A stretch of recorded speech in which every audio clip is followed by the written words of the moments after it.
This is an exciting episode welcoming Jon Wolfe to the Texas Toast podcast. We're going to talk about his career and his experience, but also talk about some Juan Lobo business, as in tequila. And most importantly, talks about how he got to where he is today with his music success, and also share some really good knowledge that he passes along that will be very helpful for some of our younger artists in the Texas country music scene. Stick around. Let's go.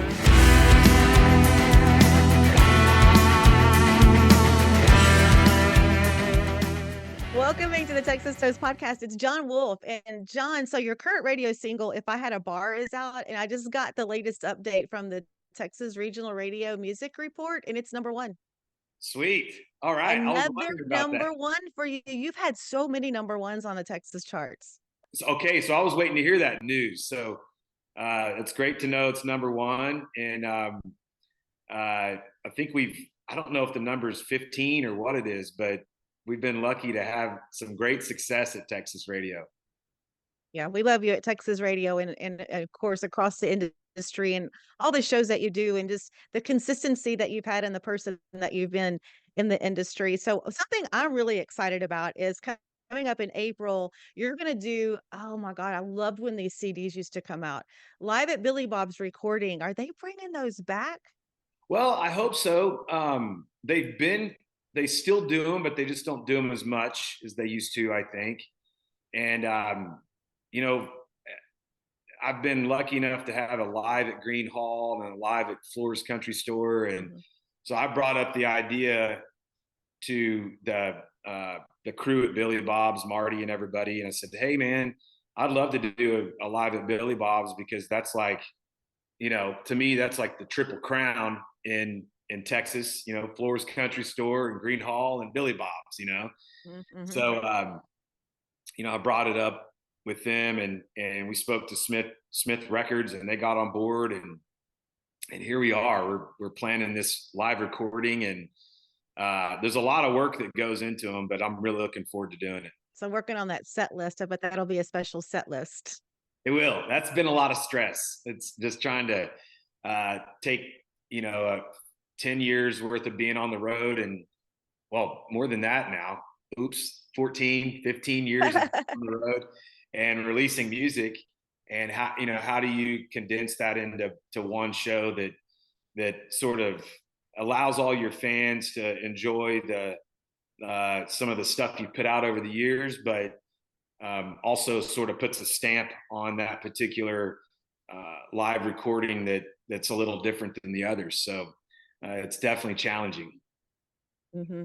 Let's talk about the years that you've been in the business, but how you got into music. I love your story. Small town Oklahoma, you know, you grew up going to church, found your love of music there, and then you went off to college and you were a commodities trader, like you had a career, and then you got transferred to Houston and you get up with Hayes Carl. Yeah. Well, you know, I think growing up in Oklahoma, I mean, country music was kind of sort of, I don't even know that I thought of it as country music. It was just like what you listen to, you know, and at the time Garth Brooks was really big, and Toby Keith had come out, and you're like, okay, wow, this is awesome. And you're listening to, so those are my first influences. So I had not yet discovered Merle Haggard or George Strait or Waylon Jennings at that point. So I kind of was like, you know, Garth Brooks and Toby Keith. You're going, wow, this is awesome. And then the lyrics hit you, and then you start kind of singing it, and you kind of get the bug, you know. And so I had the bug, but I really didn't know how to go about being a country singer. You know, where's Nashville? You know, it's growing up in Miami, Oklahoma. It's a town of 10,000 people. You know, what do you do? And so I had a lot of interests, and, you know, I've always been big in the outdoors. I got really big into rock climbing. I was interested in finance. So, you know, you could become a trader on Wall Street, or, you know, climb mountains, or be a country singer. I don't know. It was kind of all kind of swirling about. And so, I was also a basketball player. I was an athlete. So I ended up going to college in Colorado, and at Colorado State University. And it was one of these things, I would play music for my friends, right? Just we're at the party. Hey, John, play Much Too Young by Garth Brooks. Okay, cool, no problem. Man, you're pretty good, man. You should maybe think about doing this. And I'd go, I don't know how to. Well, how do you do that? What do you mean? How do you turn it into a career? That doesn't make sense to me. So I kind of just played for my friends and, parties. And then I graduated college. I got an opportunity to go work for British Petroleum on their trading floor in Chicago. It's a U.S. Oil Americas trading floor, is big time business, man. I mean, we were pushing around, hundreds of millions of dollars every day. And I was a part of a program with British Petroleum where I was sort of hired into what's called the high potential hires. I would definitely not have really described myself as that at the time, because I wasn't like the straight A student or anything. I kind of stumbled into that opportunity. And so I'm working on the oil trading floor, and still kind of singing and playing, when I get home, or sang in church a little bit. And then they transferred me to Houston. And somewhere along that way, I discovered Texas music. It was like, man, who's this Pat Green guy? This is really, Right. wow, this is crazy. This is really good. And of course, I'm listening to all the country greats by that point in time. I mean, I'm Haggard and Waylon and George. And so I get relocated to Houston, and I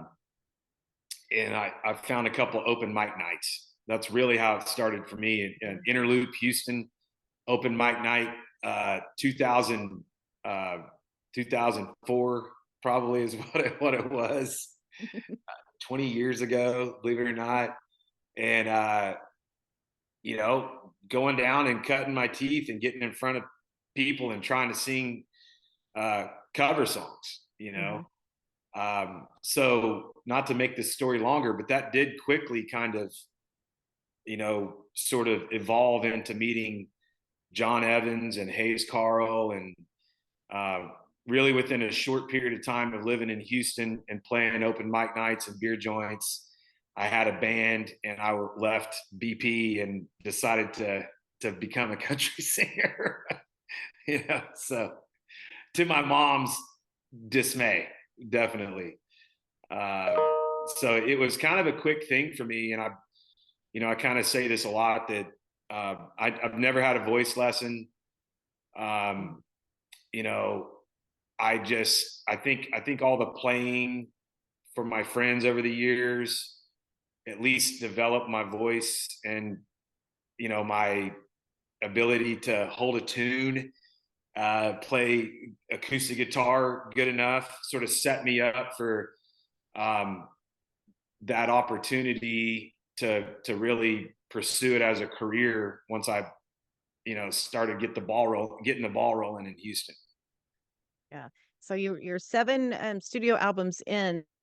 I know you've got the live recording coming up. Have you been working on another album for down the road?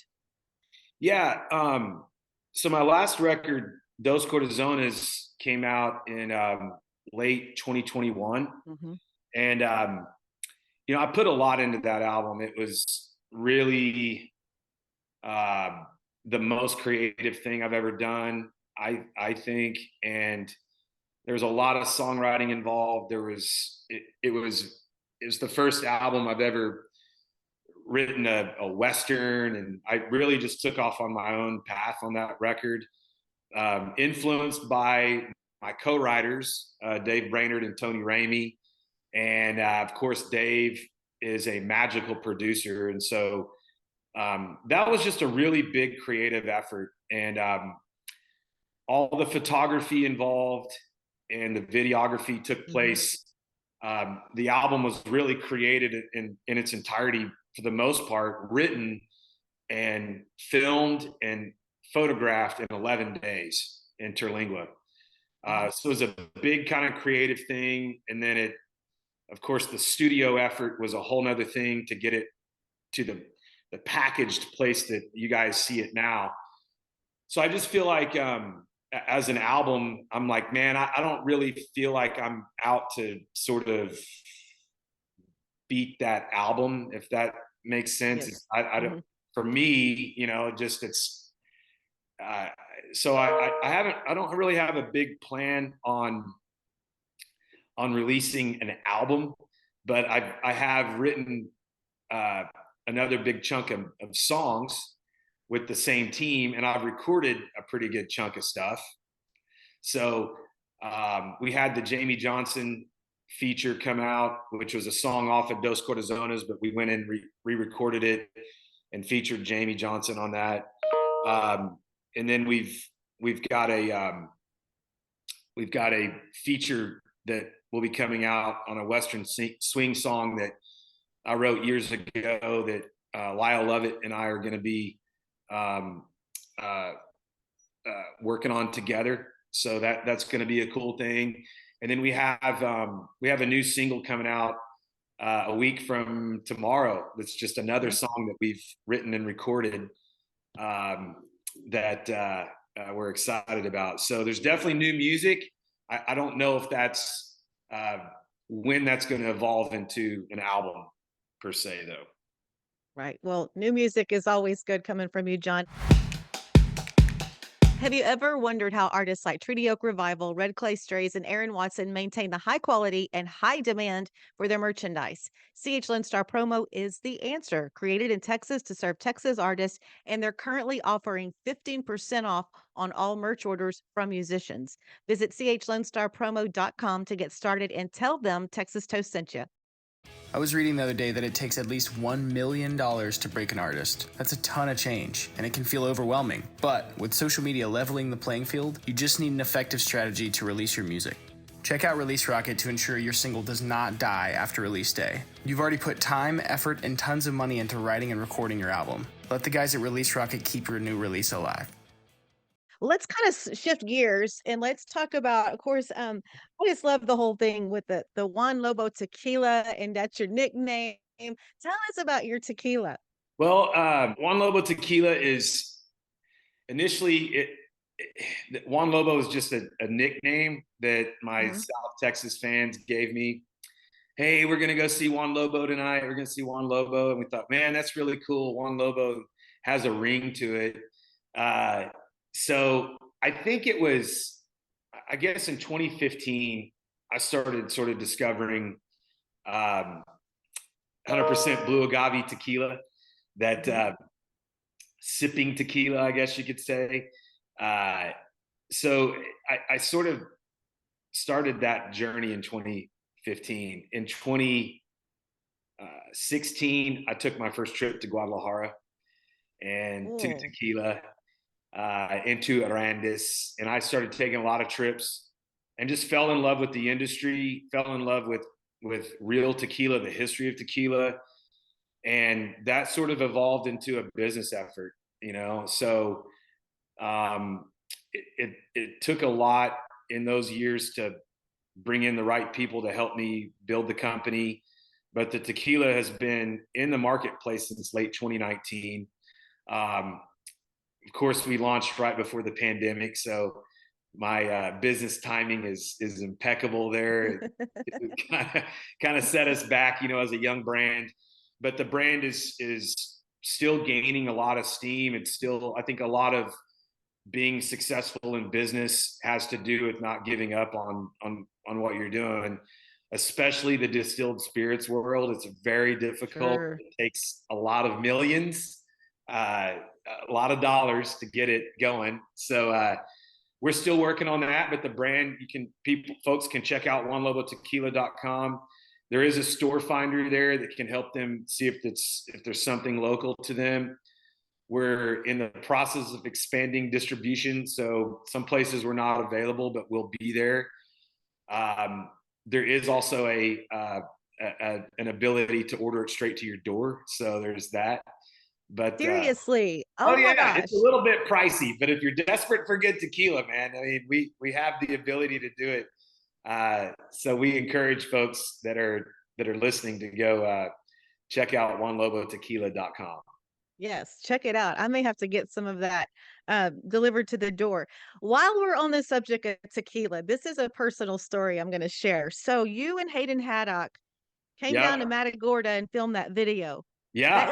That is in my backyard. Like, okay, Is it so really? right behind me that way is where the jetties are and out where y'all were, uh, where the fishing pier was. East Bay is right over here. The river's right over here. That's my home. I fish all the time. There are times I spend more time on the water fishing than I do on land.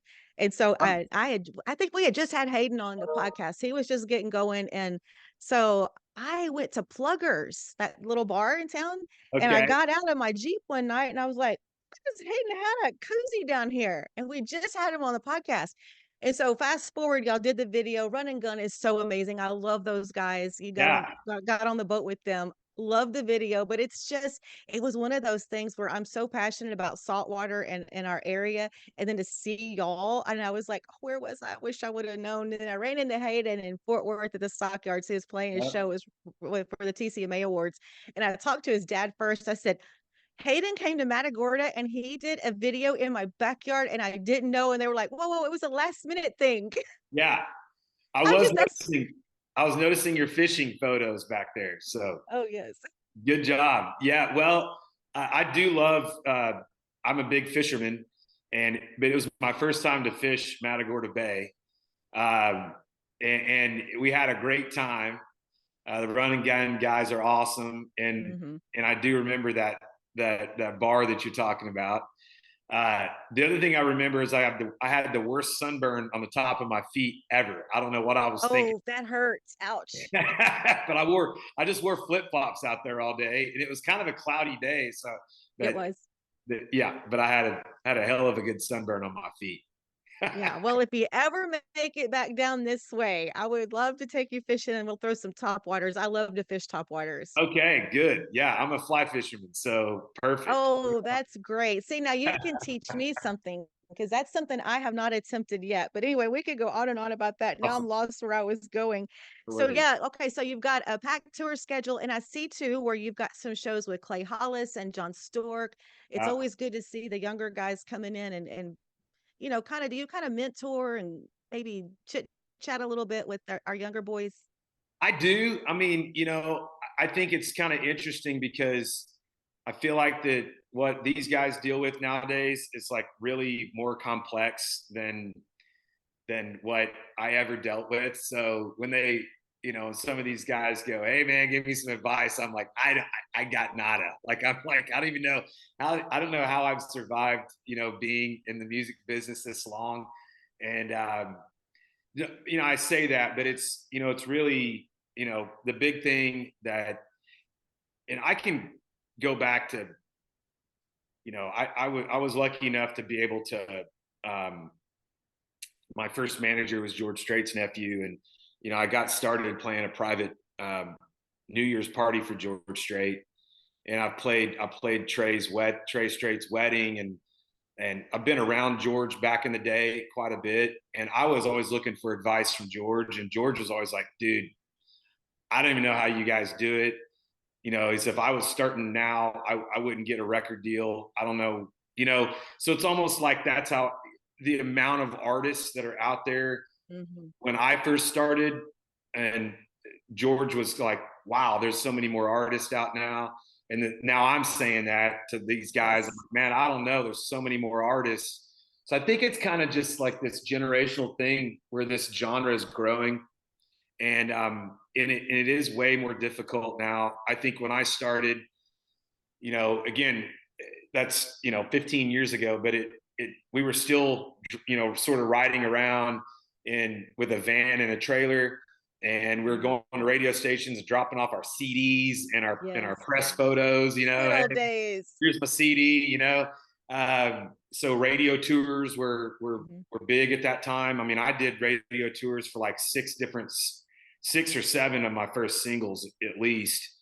So it's just more, and I think the old advice that I got from John Evans was buy a white van and play to hell and back, you know? So just play a ton of shows, get a white van and a trailer and go for it and put out some music, good music. It's more complicated now, but I think, you know, what I tell these guys is like, man, you know, put a lot of effort in what you're doing. I mean, you know, that's the best thing I can tell you is that if it's songwriting, if it's performing, if it's vocals, you know, just spend a lot of time at it. I mean, if you find yourself spending, you know, more time, if you're in this world to be a country singer and that's what you're focused on, and you're spending more time working on something else during the day and only dedicating, you know, 30% of your time to country music, I don't know that you're going to find yourself successful, you know? So, you know, I used to, you know, literally I spent, you know, 24/7 dedicated on my career. And I hopefully that, you know, that sort of paid off. You know, I think early on my mom used to say, hey, go get a job, you know, get a real job, dude, and then work on your country music when you get home. And I said, that's not going to work. You know, you have to work on it 24/7. So I did, you know, spend a lot of time, you know, living on couches and stuff to try to make that happen. So that's the one thing I tell everybody: if you're going to be a country singer, dedicate your life to it and dedicate your time to it, and that's going to give you your best chance to be successful. That is so much great knowledge you just shared, and I appreciate you so much for doing that because we do have a lot of the younger artists that listen, and then look at you. I mean, it's obviously it worked. I mean, you've been so consistent with your music, and you even got to play the Grand Ole Opry. Oh yeah. Well, you know, it's think times have changed, and of course, I wanted to be George Strait. Everybody wants to be George Strait, and I still haven't reached, you know, a place in my career. There's still a lot of guys I look at, and I'm like, wow, they did this and they did this, and I'd love to have that opportunity. And so you know, my dreams, I haven't achieved all my dreams in my career. The Grand Ole Opry was one of them that I was lucky enough to be able to play a year ago this past September.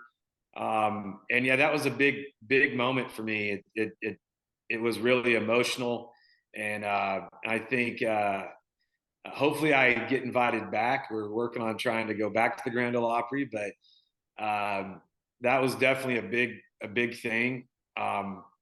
But lucky enough to still be putting out music and entertaining folks. That's still the main priority. Yes, I love it. And I think that's a good spot there to wrap this up. And just again, from, you know, from a professional point of view, but to as a fan, your music is just so solid and it's always the best to play and to sing along to. And when it comes on the radio, you're automatically turning it up. At least that's how I am. I So appreciate anyway, it. but yeah, thank you. I mean, it's an honor having you on the podcast. And I have one last question. This should be easy Yeah. for you. All right. If you were a cocktail, what would you be? Oh man, I would be an old. I'd be an old. Well, I'd be a tequila old fashioned. How's that? There you go. That's what it would be. I love old fashions, and we do have a great Juan Lobo and Yeho tequila old fashioned recipe, and that would be me. That is so cool. All right, John Wolfe, thank you so much. It's been so fun. Thanks for having me. I appreciate it.